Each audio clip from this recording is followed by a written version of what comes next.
Nommé récemment en Conseil de ministres, le nouveau patron de la Direction générale de la documentation et de l'immigration vient de prendre officiellement ses fonctions. C'était au cours d'une cérémonie d'installation présidée par le ministre de l'Intérieur, Rodolphe Mukambi-Mboma, pour plus de détails.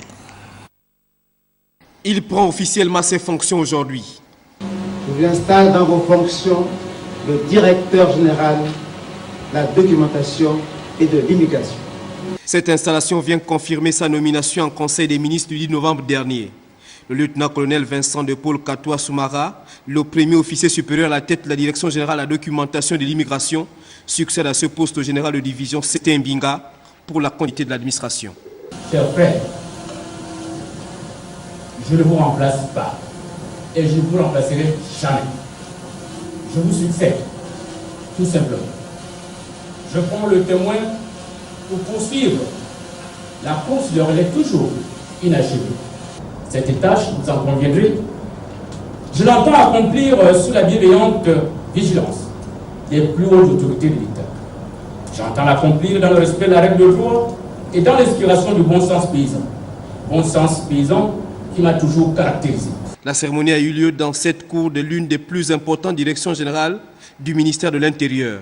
Le ministre lui-même, en présidant l'événement, a salué les efforts sentis dans la réforme de la DGDI, tout en prodiguant quelques conseils à la nouvelle administration. Le chef, c'est celui qui sait être à l'écoute de vos collaborateurs. Vous l'avez dit, vous êtes disposé à les recevoir pourvu qu'ils viennent vous voir avec des idées novatrices, constructives. Le chef, c'est aussi celui qui sait écouter et comprendre les usagers.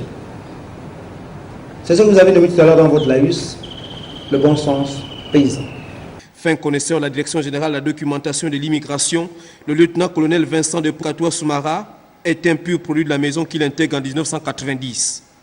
D'abord directeur des antennes, puis directeur de la documentation extérieure-intérieure. L'homme a quasiment fait toute sa carrière ici. Il est attendu dans l'aboutissement des réformes législatives et réglementaires relatives au régime de l'EMI, immigration et même du Centre national de rétention administrative.